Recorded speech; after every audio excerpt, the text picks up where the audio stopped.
Damos início a mais um programa Anatomia do Poder, que vai ao ar dos brasileiros de todos os estados do Brasil e do Distrito Federal há 11 anos e meio.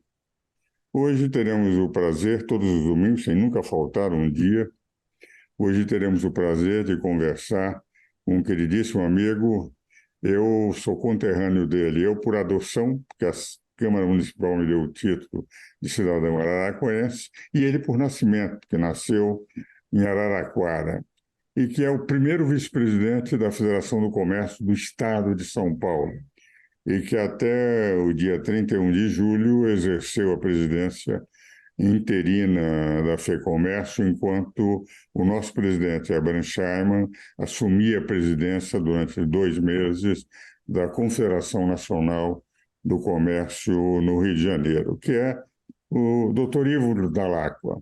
Já foi juiz do trabalho e é um dos grandes conhecedores das questões trabalhistas, de questões tributárias que interessam ao comércio e, ao mesmo tempo, tem uma visão de como é que, no campo sindical, as entidades sindicais devem atuar.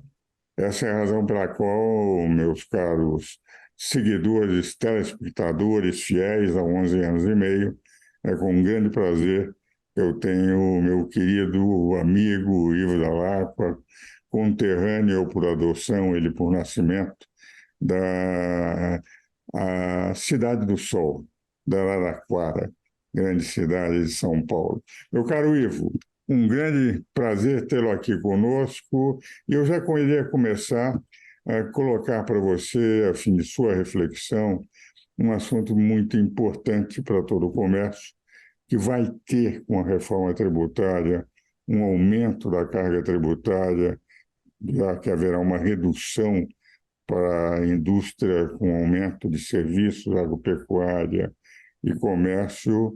Queria saber a sua opinião sobre aquela reforma que a toque de caixa passou pela Câmara dos Deputados, que agora vai ser em maior profundidade, com sessões mais demoradas e com a possibilidade de mostrar os prós e os contras, nós teremos no Senado. Com a palavra, o meu caro primeiro vice-presidente da Federação do Comércio. Bem, primeiro, agradecer o convite, a honra, e dizer que, meu Deus, eu venho trazer minha opinião para quem ajuda a formar a minha opinião, que é o professor Ives Ganda. Ele tem sido, durante esses anos todos de convivência e de trabalho, o norteador do nosso pensamento, especialmente nessa área tributária, que é tão sensível e não tem sido tratada com o carinho, a energia e o cuidado que essa questão merece, né? Há muito tempo o Brasil pede e espera por uma reforma tributária. Porém, eu sinto dizer que não essa reforma tributária que está sendo apresentada. No nosso entender, ah, aliás, foi compromisso de campanha não só de um candidato, como de todos, essa questão da implementação de uma reforma tributária. Porém, não se conversou sobre que reforma fazer, o que o país precisa. E, convenhamos, o nosso sistema tributário ele é fundado num princípio muito bem estruturado. O Código Tributário Nacional do Aliomar Barriere é um monumento. Ocorre que ele foi sendo modificado ao longo do tempo, foi mexido ao longo do tempo, e de repente quem, usando uma expressão popular, dar um cavalo de pau na situação, criar um momento diverso, e o que é pior, com um tempo de transição muito alongado para uma proposta tão complexa como essa. Somado a isso, um outro fato: botaram data para terminar o trabalho e 2 horas antes de ser entregue o TCC ao orientador, não se sabia exatamente o que aquele documento continha. E, do ponto de vista do comércio, de bens, serviços e turismo, nós nos sentimos tremendamente prejudicados, em todos os sentidos. Primeiro, porque o assunto não foi tratado com o cuidado que merece. Segundo, porque, ao contrário dos países desenvolvidos, houve uma desindustrialização mitigada em face de novas tecnologias, em face de novas formas de desenvolvimento da atividade econômica, e essa migração correu para serviços, e os serviços são os grandes alavancadores da economia desses países. No Brasil, a desindustrialização não foi mitigada, foi muito rápida, ela ocorreu em decorrência de conveniências tributárias, e quem segurou a barra foi a ponta lá, foi o setor terciário, principalmente porque o setor terciário, mesmo aquele não especializado, distribui renda, porque ele emprega em escala, ele é um grande empregador, e ele está sendo muito penalizado, extremamente penalizado, porque esse desenho de IVA que está sendo proposto, principalmente que são dois IVAs, né? Ele acaba não gerando a possibilidade de crédito a quem tem o custo da folha de pagamento como o grande insumo do seu negócio. Em linhas gerais, é o que eu penso, pensamos isso dentro da Federação do Comércio, e dos nossos espectadores pode ser novidade, mas para o Dr. Ives não é, porque ele também andou pensando isso conosco. Na verdade, eu acho que você tem toda a razão, porque na prática nós vamos no comércio de 18%, praticamente sem possibilidade de dedução, para mais o PIS/COFINS, para uma alíquota que o Felipe Salto, que foi secretário da Fazenda até o fim do ano passado, aqui do estado de São Paulo, e que é um grande economista, calcula que vai ser de 33,5% com as exceções já feitas. A indústria que tem 18% mais 10% mais PIS/COFINS vai ter uma redução. Setor de serviços vai de 5% no máximo para 33,5%. Diz o governo que será no máximo 27%, o que eu não acredito, porque a alíquota básica já pensada quando o Bernardo Api começou a discutir era de 25% sem exceção. Ora, como nós abrimos para agropecuária, parques, clubes esportivos, saúde, educação, restaurantes, quer dizer, na prática isso vai ter um peso grande. E todos que não tiverem, porque qual é o nosso insumo? Nós não compensamos nada. A indústria vai poder compensar tudo. Um advogado vai pagar mais do que uma indústria como a Volkswagen. Porque essa vai compensar tudo, o advogado nada, o que vai dizer, vão pagar o mesmo tributo, eles podendo compensar os advogados não. E no comércio a mesma coisa. E grande parte do comércio trabalha só com mão de obra, não é como você disse. Então nós estamos a caminho de um sistema que poderia ter sido discutido. É o seguinte: eu quero saber qual é o impacto que vai ter em cada um dos 5.570 municípios, em cada estado, no Distrito Federal, e, ao mesmo tempo, sabermos de que maneira, entende, os setores. O setor de serviços vai crescer, vai ser tributado, o setor da agropecuária vai ser tributado, o setor do comércio, o setor da indústria. Nenhum desses estudos foi apresentado e aprovaram o projeto. Por isso é um voo às cegas, em que nós sabemos como partimos, nem sabemos onde está o aeroporto. Pois é. Não, um dado a ser acrescentado e que eu entendo importante. Todas as vezes que pedimos dados e cálculos e simulações oficiais, nada nos foi entregue. E todas as simulações que nós, representantes do empresariado, fizemos e entregamos, eles disseram, não, o fundamento está errado, mas eles não dizem qual seria a forma adequada de se desenvolver esses cálculos, essas simulações. Agora nos resta manter a esperança no diálogo prometido pelo Senado. Estivemos todas as federações de comércio no mês de julho, todos os presidentes estiveram com o presidente Rodrigo Pacheco, e ele comprometeu-se a montar uma comissão que vai discutir setorialmente e vai aprofundar esse diálogo para que se adeque aquilo que veio proposto da Câmara. Se for possível, viu, mestre Ives? Porque nem sempre uma adequação acaba sendo a melhor solução. Eu creio que nós teríamos que ter uma postura mais estruturante, principalmente em se tratando de algo que envolve toda a sociedade.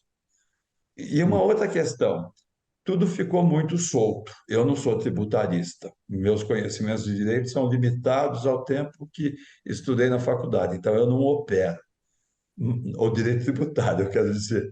Mas os grandes tributaristas têm feito severas críticas ao que foi proposto. E uma outra questão, muita coisa jogada para a legislação complementar. E a gente conhece a criatividade do nosso legislativo. Então, é preocupante passar um cheque em branco, sem saber qual é o limite dessa conta. Exatamente. Meu caro Ivo, nós vamos agora, meu queridíssimo amigo, vamos agora para os nossos comerciais. Vamos continuar conversando sobre a reforma e sobre a Federação do Comércio, sobre a sua presidência, no período que exerceu essa presidência, ao mesmo tempo, como é que, como entidade sindical representando 40% do comércio do Brasil, a FEComércio tem se posicionado nos assuntos mais preocupantes e aqueles mais necessários da nossa República. Vamos aos nossos comerciais.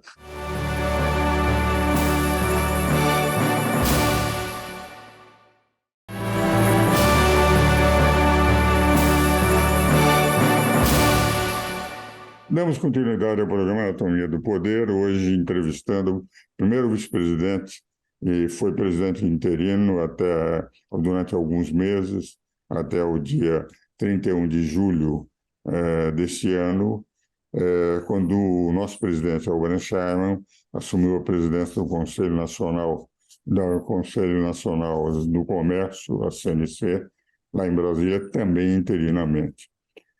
Como eu faço em todos os programas, meu queridíssimo Ivo Dall'Acqua, eu ofereço um livro.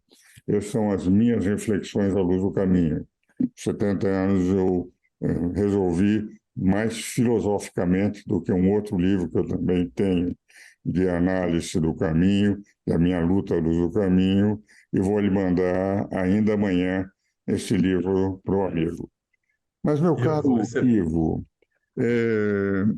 você que exerceu a presidência e que está nesta luta em relação à reforma tributária, que é a mesma minha, nós junto fizemos a nossa manifestação para o governador de São Paulo, quando a matéria estava para ser discutida na semana seguinte, de nossas preocupações, porque não temos nenhum dado, não há um algoritmo, nós não sabemos qual vai ser o impacto, nós não sabemos como serão os textos, não sabemos qual vai ser os estados e os municípios que vão perder, como é que vai funcionar de rigor o Conselho Federativo, no sentido de ele receber e ele repassar os recursos. Quer dizer, está tudo, mas já aprovamos um texto constitucional, Ivo, que tem 3 vezes mais dispositivos que o texto constitucional atual.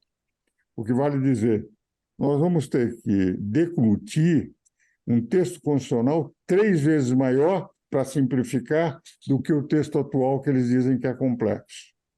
E o texto atual vai conviver com esse texto mais complexo de 3 vezes mais, portanto, nós teremos 4 textos até 2033. Para simplificar, nós vamos complicar consideravelmente, sem saber ainda qual é o reflexo. O que vale dizer, a impressão que eu tenho, quando o Rodrigo Pacheco começar a ouvir cada segmento, aquilo que já está se fazendo de cálculos, nós vamos ter efetivamente uma necessidade de rediscutir tudo no Senado e na Câmara de novo, porque a Câmara fez um voo às cegas, sem dizer absolutamente nada de nada sobre nada. O que vale dizer, apenas prometeu que nós vamos ter um regime de destino, que haverá um Conselho Federativo, no qual teremos 26 estados, o Distrito Federal e 28 representantes de 5.570 municípios. Você já imaginou, né, a representação desses municípios em 28 representantes no Conselho? E tudo isso está segue nós efetivamente é, tempo. Nós não estamos sendo contra, nós precisamos tempo para deglutir e ver qual é a melhor solução. Mas eu gostaria, meu caro, se você dizer alguma coisa, eu já posso pedir. Não, pode, vamos direto. Eu estava pensando, como é que você está vendo hoje o papel da Federação do Comércio, a Confederação Nacional do Comércio, as grandes confederações, principalmente no trabalho social que a Confederação Nacional, através do SENAC, do SESC, tem feito para a formação do trabalhador brasileiro? Bom, é um assunto que eu gosto muito de abordar, porque quando as coisas são bem feitas, bem estruturadas e trazem resultados, a gente fala disso com orgulho. E, e essa noite é bom a gente falar um pouquinho de coisas boas. Nós estamos felizes com o que estamos entregando, mas estamos preocupados com o que está por vir. Vou ser mais claro. Nós formamos para o trabalho no SENAC e a indústria forma no SENAI, mas o mundo está vivendo uma transição para nós, equivalente a é algo mais violento e mais rápido do que a quarta revolução industrial. Nós estamos agora discutindo como formar para as empresas digitais, como alterar a cultura do trabalhador que vai operar todos esses sistemas. E há uma questão séria: essas gerações novas são muito diversas da nossa época. Nós aprendemos no livro, com textos, e nossa ferramenta é a língua, e nós temos uma geração nova que é distância do livro, distância das grades formais dos processos educacionais e querem a modernidade. Quando o Bill Gates entregou isto sem material de instrução, sem manual de instrução, ele estava estimulando as pessoas a interagirem com a máquina, e quem entendeu isso e mergulhou nisso trouxe resultados, inclusive, para o Bill Gates, porque as os próprios usuários descobriram possibilidades que nem o inventor, nem o desenvolvedor dos sistemas tinha pensado. Isso é muito importante. Agora, como trazer essas novidades para os nossos sistemas formadores? Então, esse está sendo o nosso desafio, mas que a gente vai encarar e nós vamos encontrar uma forma de resolver. Na última conferência da OIT, uma das comissões. Aliás, o tema nos preocupou porque parecia muito etéreo, mas, na verdade, ele tem um foco interessante, que é a transição justa. A preocupação do mundo do trabalho em fazer a transição dos sistemas analógicos para os sistemas digitais, a transição do desenvolvimento do trabalho e como fazer isso de forma justa com a inclusão do maior número possível de pessoas, porque vai chegar um momento que nem reduzindo a jornada para 15 horas semanais, a gente vai conseguir trabalho formal para todo mundo. Então, a OIT está muito preocupada com esse futuro. E, e mesmo porque a sociedade não tem um tecido com urdimento fechado a ponto de dar segurança a todos. Há muita desigualdade em todos os sentidos, não só no econômico. A do econômico é a que menos preocupa. A que mais preocupa é justamente da formação pessoal, da própria pessoa ter as suas ferramentas e ter a segurança para ter sua autonomia.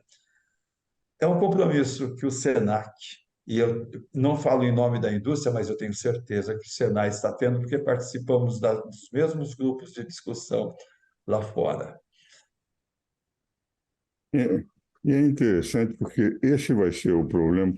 Nesse meu livro, A Era dos Desafios, eu coloco os grandes desafios que nós vamos pegar nessas próximas décadas. Indiscutível esse problema da modernidade, da inteligência artificial substituindo. Nós vamos ter daqui 10 ou 20 anos pessoas andando na rua que nós pensamos que são pessoas, mas são máquinas rigorosamente igual a nós, dando a impressão de ter pele, como nós temos, entende? E não vamos distinguir. E a máquina, ela tem uma vantagem sobre nós, homens, porque ela não oferece problemas maiores, ela é conduzida, etc. O grande problema vai ser no momento em que, quimicamente, se começar a dar sensibilidade, sentimentos e até uma possibilidade de, num determinado momento, a máquina não ser exclusivamente obediente, porque nós podemos ter outros problemas mais sérios no futuro. O Stephen Hawking, no livro de 10 respostas para 10 questões preocupantes, foi o último livro que ele escreveu, ele diz o seguinte, que a velocidade do conhecimento é de tal ordem que dentro de uma década, 2 décadas no máximo, cada ano de desenvolvimento da humanidade vai corresponder em crescimento de conhecimento, em quantidade de conhecimento a ser conhecido, o mesmo que tudo que se adquiriu de conhecimento desde o início da humanidade até o ano anterior. Tal é a rapidez de fusão. Então, nós estamos com desafios para o futuro da humanidade muito grandes, para a própria humanidade muito grande. A própria colocação de empregos, como é que vamos solucionar se, num determinado momento, a máquina começar a fazer tudo. Então, esses desafios são, digamos, o que a humanidade futura vai ter que pensar, eu não tenho dúvida. Isso também uma redimensionamento do trabalho, do estudo, da posição das pessoas, da convivência em sociedade, da política. Estamos com um mundo diferente pela frente. É verdade, é verdade. Bom, eu, menino, frequentava uma biblioteca na esquina de casa. Para mim era imensa. Eu acho que boa parte do conhecimento acumulado estava lá. Tinham 2.000 livros. Hoje, 2.000 livros, você não começa um assunto. Não, E hoje você sistematizar pega tudo uma isso. biblioteca assim, você com um computador, você tem o que quiser naquele Ex- e- computador, basta exatamente. consultar qualquer que seja. Eu, por exemplo, eu tenho 3.000 discos. Eu sempre gostei de música clássica. Hoje eu pego aquela que eu quiser no meu celular. Então, nós estamos realmente com desafios no mundo e as entidades de classe vão ter que se adaptar, as empresas têm, as universidades terão que se adaptar e nós vamos ter que encontrar caminhos para esses novos desafios. No meu A Era dos Desafios, vou lhe mandar também esse livro, A Era dos Desafios, eu ponho muito dessas minhas preocupações. Caríssimo Ivo, nós estamos chegando ao final do programa. Queria agradecer muitíssimo a sua presença no programa e queria dizer aos senhores telespectadores que a amizade que tenho com o Ivo Dalacqua, meu conterrâneo por adoção, ele por nascimento, da cidade de Araraquara, é uma amizade que vem há mais de 30 anos. e nós temos sempre convivido, lutado pelos mesmos ideais, os ideais de termos uma pátria grande e de equacionarmos o problema daqueles que no nosso setor de comércio e serviços têm atuado. Meu querido Ivo, muito obrigado. Eu é que agradeço. Uma honra, uma alegria. E nossa amizade me enriquece. Também para mim. Senhores telespectadores, um grande abraço a todos e espero-os novamente no próximo domingo.